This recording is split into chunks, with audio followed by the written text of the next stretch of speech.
Hi, I'm Victoria Grace, and I will be sharing my poem entitled Finding Myself, which was published in the 4th issue of Three Panels Press magazine. Lovable only if I remained quiet and compliant, unlovable if I became loud and defiant. When I began to voice bold truths, to tell of ways I'd been abused, when I began to refuse to be anyone but myself, then I had to choose. Be who they want me to be and experience love, or continue to be myself and risk being disposed of. I chose freedom and truth and walked the lonely path of unlearning and relearning, all while facing their wrath. And don't think it didn't deeply pain me, but sometimes that's the price for being free, for leaning into who I was created to be, eventually finding people who loved me for me. This made it all worth it. Yet I still carry the scars from all the years of striving to fit. I simply was never made to be shoved into a box.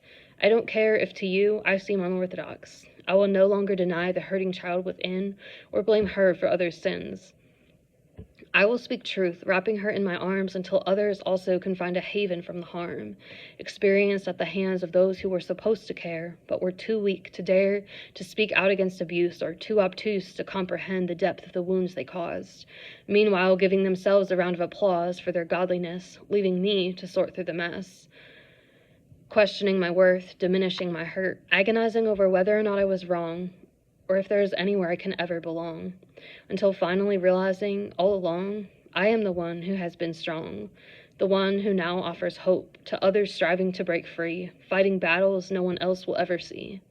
One who is deeply known and deeply loved by the God up above, who cares about justice for the least of these and the ones not looking to appease, rather standing boldly in the fight, finding joy in bringing to the dark places a light. Thank you for listening, and you can find me on Instagram at Right to Reconnect. That's WRITE to reconnect. Or you can check out my website, www.righttoreconnect.com, where there are links to my books, Substack, Etsy shop, whatever else you might be looking for. You can find it all there. Hi everyone, my name is Cheryl Cantafio, and I am honored to share with you my poem called Judith Beheading Holofernes / Standing on Business, which is a submission in issue for the women by the Three Panels Press. It's inspired by Artemisia Gentileschi's Judith Beheading Holofernes painting, and if you haven't seen it, you have to check it out. Splatter delights Judith, his hair entwined in her fingers as she severs his head slowly. Felled by two beautiful, feral, and determined women, armed with seduction and ice in their veins, he feels his strength diminish as theirs grows, their growls of pleasure echo in his ears.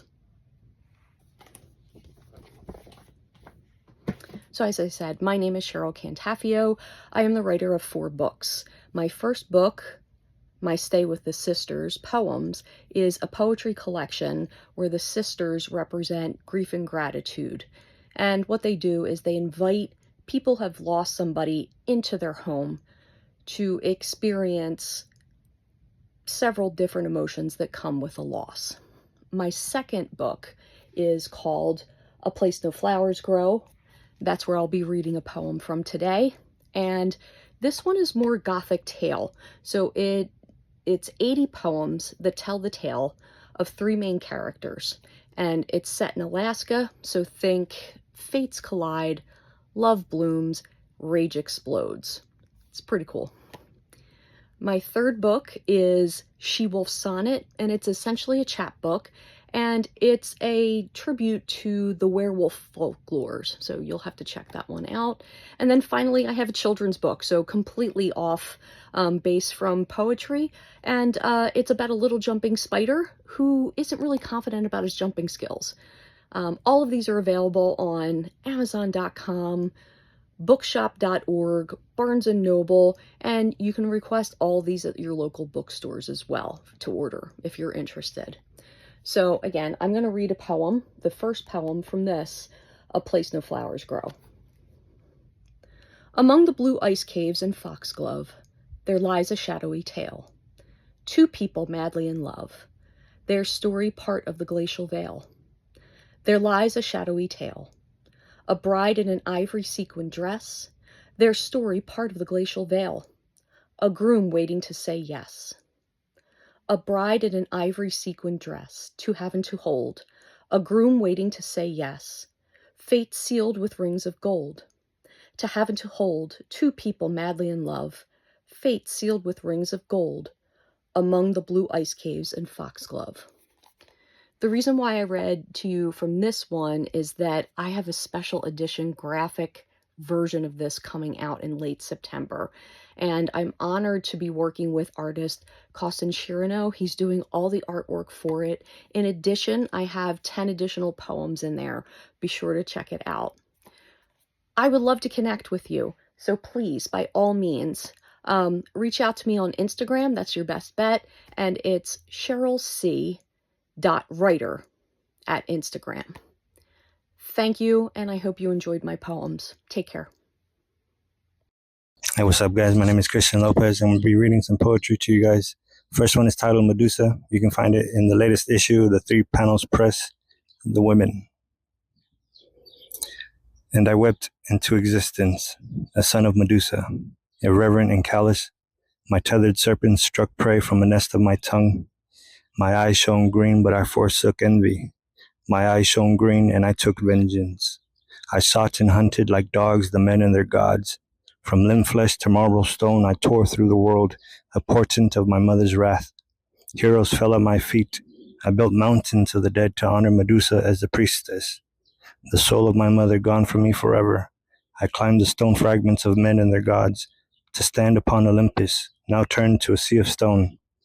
I called to the void, who hasn't harmed this woman? I sat upon the rubbled stone, listening to the echoes of silence, and I wept.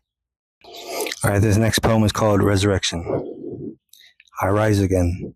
My hands seize through mounds of tethered cotton, particulates of air. My lungs fill with the pulse of wanton desire for an antidote to death.